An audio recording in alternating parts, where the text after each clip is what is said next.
Hi everybody and welcome. Today I'm going to be informing you on how humans impact the lives of sea turtles. My name is Heather Klarchik and I will be your narrator for today's video, mostly because I'm fortunate enough to have this as my job, so all of the photos and videos that you'll see are personally mine, so I had no problem volunteering to be the voice of our documentary today. So if everybody's ready to go, let's go ahead and get started. The worst part about this project is that it was taken so late during sea turtle nesting season, which is March 1st through October 31st. So many of our nests had already been documented and reburied. Also, with the horrible storm season that we've had here in Florida, a lot of our nests were lost to the sea thanks to climate change. But luckily, I document almost everything I do with the sea turtles, so I'm still able to show you guys what's been happening. As you can see, we're already 1 minute into this video and I'm already picking up trash. And I'm gonna get off of the ATV and pick up this other piece of trash as well. And what I've been doing is I've been working for this organization called Sea Turtle Adventures for pretty much the past 3 years now. And usually during my daily routine during sea turtle nesting season, a normal day for me is just going out on the ATV like I am right now. Usually I'll be marking nests from mothers that laid the night before. If I'm feeling up to it, maybe I'll dig up a few nests that had hatched a few days before and release some babies. But outside of that, I'm picking up trash. There is always trash everywhere. So it doesn't matter how far I drive, I will always come across some form of trash. So you can already see that this big clump of sargassum doesn't look supernatural. What we'll see here is just a lot of rope just tangled around, and this is the thing that I find most commonly on the beach is just a lot of rope tied around. So I really do take the time to sit there and cut it all out to make sure that no other animals get into it. Now, rope and other plastics are really bad for sea turtles in the fact that whenever they ingest it, they can't actually throw up. So sea turtles can't vomit, they can't regurgitate anything. So once they ingest a plastic bag or a bottle or any kind of plastic, it's not like they can just throw it up. So whenever a turtle ingests a piece of plastic, it's there forever. As you can see, I find rope a lot just because I think of where our demographic and our geographic location is. But we're going to be focusing today on some of the other things that kill sea turtles. So not only plastic and rope, but other things such as entanglement, entrapment, and boat strikes as well. Now, I definitely don't expect anybody to really understand what I'm saying with those words and like expecting you guys to know the definition behind them. But as we go through this documentary, you'll learn and understand those words that I'm saying and how big and bad those words actually are. So as you can see, I'm just cleaning this rope off because I know that nobody else will do it. So I usually just take the initiative to do it myself. Now, the thing is that even though that this giant piece of netting has the potential to kill a lot of animals, however, the biggest killer of sea turtles is not rope, but is instead monofilament. Now, I'm not going to be one of the first people to ever say this, but monofilament is a horrible thing that kills sea turtles all the time. Now, sadly, in my opinion, this sea turtle died from neglect. I only say that because it was a lazy fisherman who did not want to go down onto the rocks and untangle the line, but instead just cut it. And sadly, this sea turtle just wanted to come into the intercoastal and have a little snack, but instead got entangled in this line. It managed to almost amputate that flipper right there, and she sadly either died from drowning or stress trying to struggle her way out of there. So I'm sure many of you guys are thinking, okay, Heather, so it's not monofilament, it's not rope that's the biggest killer of sea turtles, so what is? And in my opinion, it is boat strikes. And this is going to be a story about a sea turtle that gets hit by a boat. It is kind of graphic, so if you're not into that, maybe just, angle your screen down. But this story is very important, and I give it in a lot of my public education talks about sea turtles because as Floridians that usually spend a lot of time on the water, we also need to be cognizant and aware of the water that we share with these awesome creatures right here. So our story starts off in Lantana, Florida. We get a call that there was a turtle just kind of bobbing in the intercoastal, and you can see her just sitting right there. You could see her carapace, and she wasn't really moving. And this family was very worried. Um, so come to find out that this turtle was actually hit by a boat, and this family did the right thing, and they called FWC, and then FWC called us. So sadly, this turtle did pass away a few minutes before I was able to get there. As you'll see in a few more pictures, the prop marks from where the prop hit the turtle's carapace was just way too hard, and that turtle could have not survived that. So what the family did was lasso the turtle in until I was able to get there and assess it.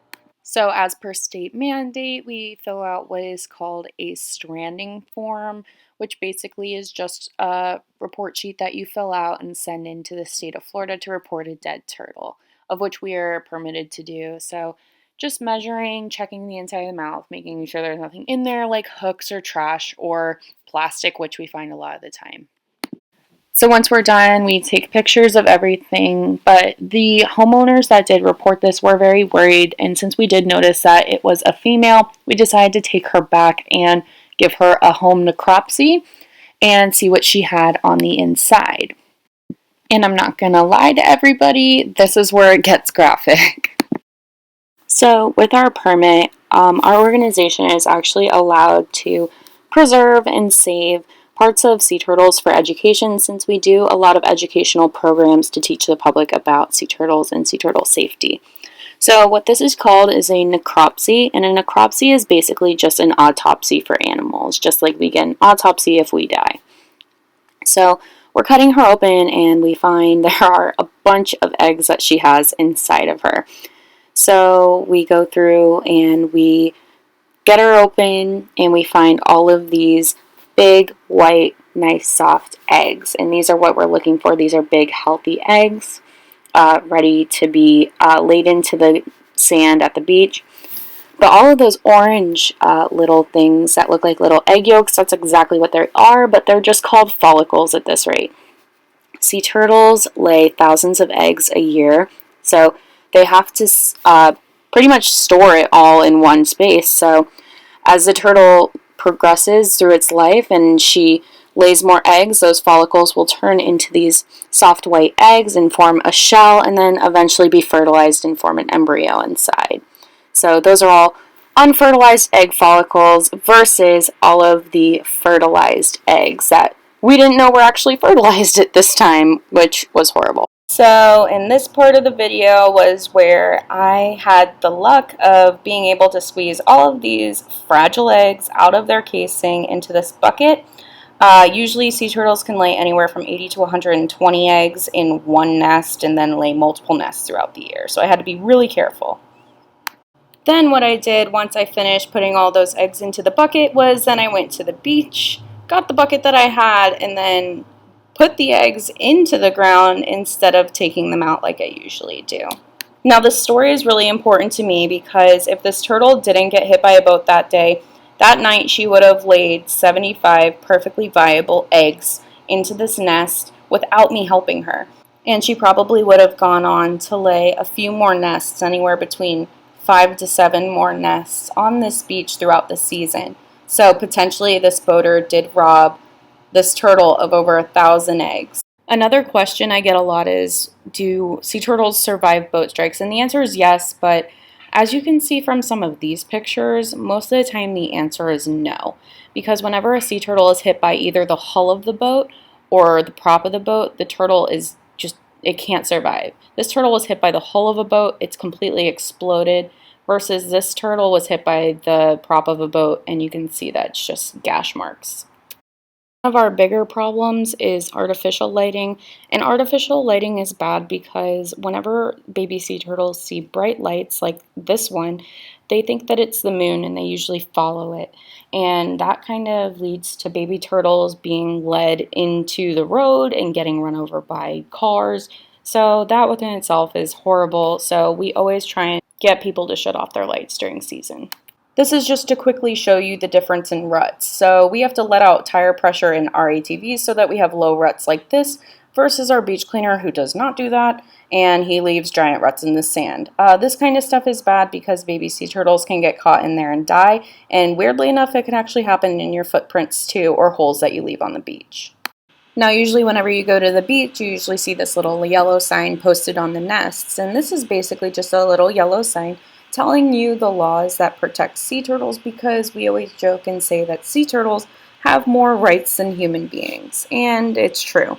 So I'm going to read through this really quickly just because it'll show you the context of my next video. So outside of where the big black letters say violators subject to fines and imprisonment, which should deter you immediately, I'm going to read really quickly the Florida Law Chapter 370 in the U.S. Endangered Species Act of 1973 really quickly. It says, no person may take, possess, disturb, mutilate, destroy, cause to be destroyed, sell, offer for sale, transfer, molest, or harass any marine turtle or its nest or eggs at any time. Upon conviction, a person may be imprisoned for a period of up to 60 days or fined up to $500 or both, plus an additional penalty of $100 for each sea turtle egg destroyed or taken. And the U.S. Endangered Species Act of 1973 says that no person may take, harass, harm, pursue, hunt, shoot, wound, kill, trap, or capture any marine turtle, turtle nests, and or eggs, or attempt to engage in any such conduct. Any person who knowingly violates any of these provisions of this act may be assessed in a civil penalty of up to $25,000 or a criminal penalty up to $100,000 and up to 1 year imprisonment. Now that you're able to understand these laws, you'll be able to understand the next video and see what the infractions are, because this is just to kind of point out sea turtle etiquette. A lot of people, especially living in Florida, know about these endangered animals but don't know why what that kid just did is incredibly illegal. Because believe it or not, if you were actually in this situation, you wouldn't be able to be getting a felony, but if you were in this situation, you actually would. And I'm here to tell you why that's the case. So these guys right here were actually helping us rescue this entangled loggerhead sea turtle. If you are helping this animal, if you are helping a sea turtle, obviously you're not going to get reamed by law enforcement. However, if you are not helping the sea turtle and you are doing what this kid is doing and just touching this turtle for fun, that is technically harassment, and you can get a felony and up to a $100,000 fine for doing that. So needless to say, my best opinion and my best advice that I give to people is don't touch turtles at all. If one is really in serious danger, you need to call the authorities, call a lifeguard, call a police officer, call FWC, or call us. We are permitted to rescue, and they will come out and help you. But do not touch any turtle, anything from a turtle, because you will get a felony.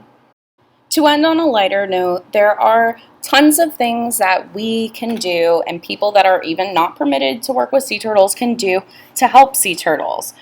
You can always go out and help pick up trash. That's always a big thing. You can always go out and support your local sea turtle organization, whether that's us at Sea Turtle Adventures.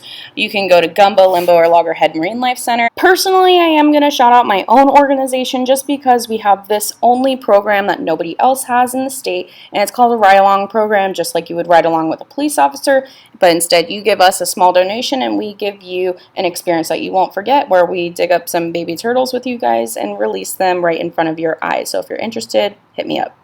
So as much as my group mates and I all agree that we could go on forever about how humans are destroying the planet, there are also people that are just like my group mates and I, who also believe that there are people in the world that can make the planet a better place.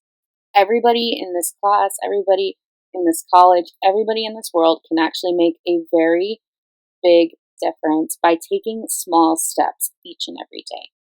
Doing things like using metal straws over plastic straws, using reusable bags over plastic bags, going to the beach and picking up trash that isn't yours, or even supporting your small sea turtle organizations, such as us, Sea Turtle Adventures, or even our neighbor sea turtle rescues, such as Loggerhead Marine Life Center up in Jupiter, or Gumbo Limbo Nature Center down in Boca Raton.